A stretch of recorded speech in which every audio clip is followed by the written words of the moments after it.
Le Conseil des ministres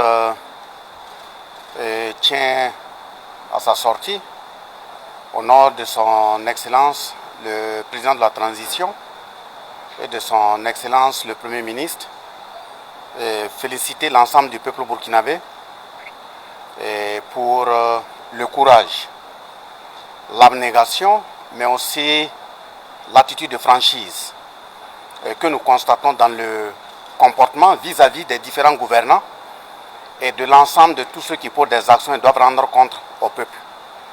Et les réactions de ces 2 jours que nous avons constatées, que ce soit sur la toile et aussi à travers certains médias, qui donnent la température des ressentiments par rapport à telle et telle décision ou telle et telle préoccupation, sont des ressentiments et des réactions que nous recevons à leur juste valeur. Et ça nous interpelle en tant que gouvernants à comprendre que le peuple est plus que jamais debout. Le peuple est très vigilant. Il exige la redevabilité. Il exige la transparence. Il exige à ce qu'on dise de façon très indiquée et précise ce qui se passe dans le monde social, politique, économique et national. Il y a un certain nombre de préoccupations qui ont été sujets d'abord de discussion sur la toile. Et ce sont des préoccupations sur lesquelles chaque ministre de tutelle reviendra là-dessus avec des éléments assez précis, que ce soit au niveau de la télévision nationale ou tout autre média, pour donner davantage des éléments de façon précise. Nous tenons à les ramasser ici pour permettre au peuple burkinabé de comprendre que les dirigeants sont à leur écoute. Le premier élément, c'est la question du timbre, qui fait de gorge chaude de façon très légitime. C'est que nous avons constaté à travers la production du timbre annoncé et autres, en estimant que d'ici 2 semaines, on aura des machines qui seront installées ici. On cherchait à comprendre un certain nombre de contours. Nous avons eu à rencontrer les différents responsables au niveau du ministère de l'économie, des finances et de la prospective. Et le Conseil des ministres a tenu à prendre une décision ferme qui est qu'un Burkinabé qui a déjà été identifié, qui a été reçu par le chef de l'État, qui a été écouté, sur la question du timbre, nous ramène à rectifier le tir. Le timbre sera bel et bien un timbre produit au niveau national et mieux, nous allons aller à une phase de production de timbres numériques. Donc c'est un Burkinabé qui est venu montrer sa version, nous avons estimé qu'elle est prenable et aujourd'hui on a la possibilité de produire un timbre numérique. Ça veut dire que si l'intéressé, celui qui est intéressé, paye son timbre, il aura la possibilité d'avoir sur le portable ou le matériel utilisé un reçu immédiatement envoyé qui sera imprimé et impacté ou associé au dossier où il est recommandé. Donc c'est pour rassurer l'opinion que dans les jours à venir, il y aura la mise en œuvre d'un timbre numérique et ça sera pris en charge intégralement par un Burkinabé. Quel que soit le coût que ça va impacter au niveau de l'État, les ressources vont rester au niveau national. Nous sommes sûrs que ça sera exploité au niveau national. Le deuxième élément, c'est des chiffres qui ont été indiqués par le CONASUR, le Conseil national sur l'assurance, qui est relié au ministère de l'Action humanitaire. Vous avez vu également des chiffres qui ont été publiés concernant le nombre des déplacés internes dans notre pays. Pour nous, on ne se prononce pas sur la question parce que le chiffre qui a été indiqué nous ébranle. Oh, ça nous fait mal, même si c'est un seul Burkinabé qui est déplacé interne, ça fait mal. C'est une situation qu'on ne souhaiterait pas voir vivre. Mais nous tenons tout simplement à indiquer à l'opinion que nous avons demandé des comptes. Il y a eu la clarification qui a été faite au niveau du ministère. Il s'est retrouvé que la plateforme qui a été utilisée pour diffuser ces données, la plateforme n'a pas tenu compte de l'ensemble de tous ceux qui se sont retournés dans leur village, dans leur communauté, qui se sont installés. Donc nous avons estimé que, bon, à la limite, c'est comme s'il y a eu de la précipitation dans le travail. Donc, dans les jours à venir, nous avons demandé à ce que le travail soit repris, tenir compte de tous les déplacés internes qui ont pu rejoindre leur localité, que nous félicitons vivement, nous encourageons, et le gouvernement va continuer d'intensifier les actions pour que ce soit ainsi. En tout cas, les actions qui ont été engagées pour récupérer l'ensemble du territoire, faire en sorte à ce que les populations vivent de façon digne et libre, le gouvernement est fermement engagé sur ce terrain de façon sacrificielle. Mais le gouvernement seul ne peut pas le faire sans avoir l'accompagnement de l'ensemble du peuple mobilisé autour de lui. Voilà pourquoi nous saluons la vigilance qui a permis à ce peuple-là de montrer un niveau d'amertume parce qu'on estime que le CONASUR, c'est une structure publique. Dès lors qu'une valeur vient de cette structure, ça ne devait être sans embâche et indiscutable.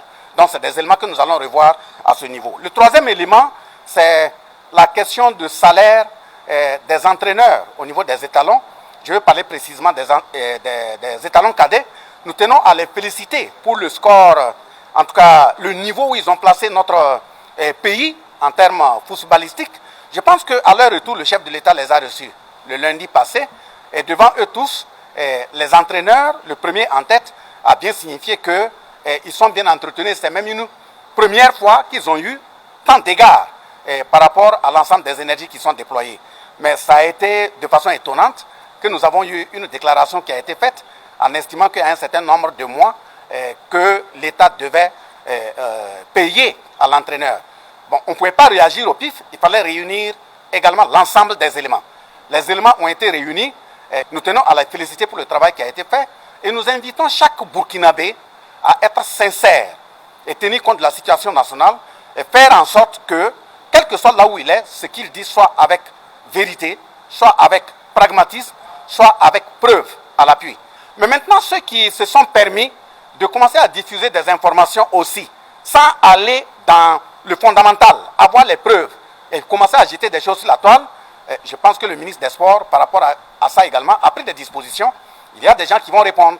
Parce que si c'est de la fausseté qui a été produite, aujourd'hui, on doit tenir compte du climat social et produire du vrai. Donc, une fois de plus, nous tenons à féliciter l'ensemble des acteurs, l'ensemble du peuple, pour sa vigilance, son engagement, sa mobilisation auprès des acteurs qui sont les gouvernants aujourd'hui.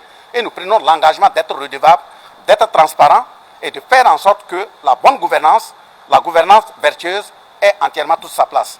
Prompt rétablissement à l'ensemble de nos frères et sœurs qui sont souffrants. Beaucoup du courage au FDS et au VDP qui sont sur les fronts.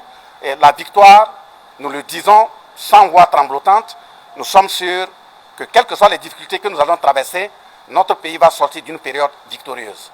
Le Conseil a procédé à l'adoption du rapport général de l'organisation des concours de la police nationale session 2022 et l'autorisation de recruter sur concours professionnel et direct au titre de l'année 2023 au profit de la police nationale.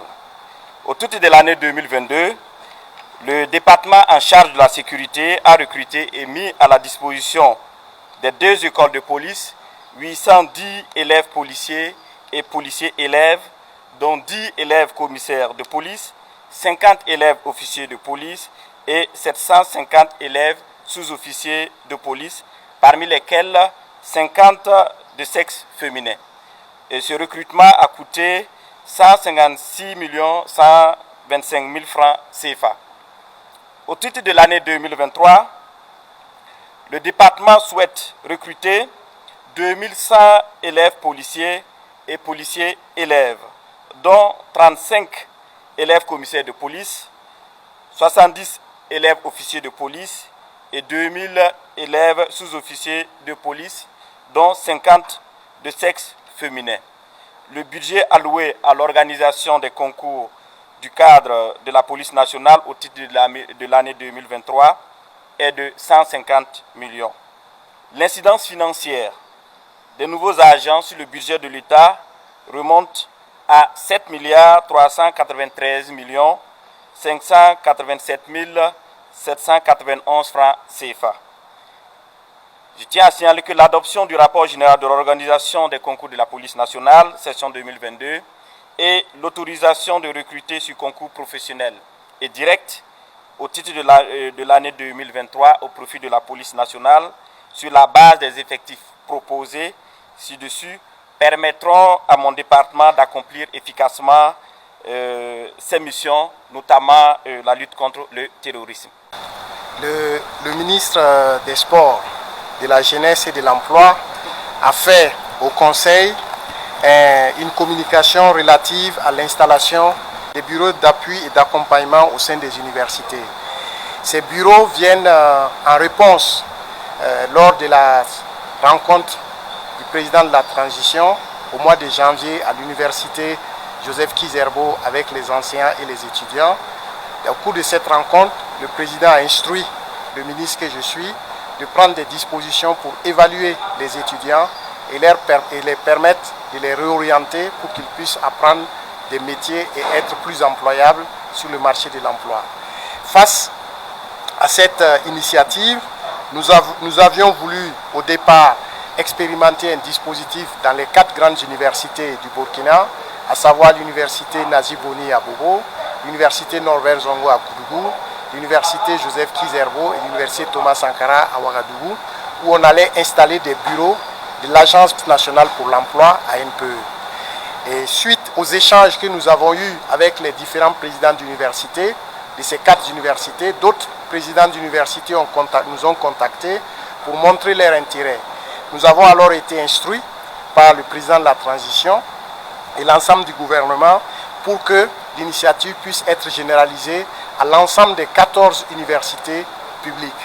C'est ainsi que les démarches ont été entreprises et le lancement de l'initiative est prévu se dérouler à Fadangourma en fin de semaine sous le patronage de son Excellence, le président de la transition.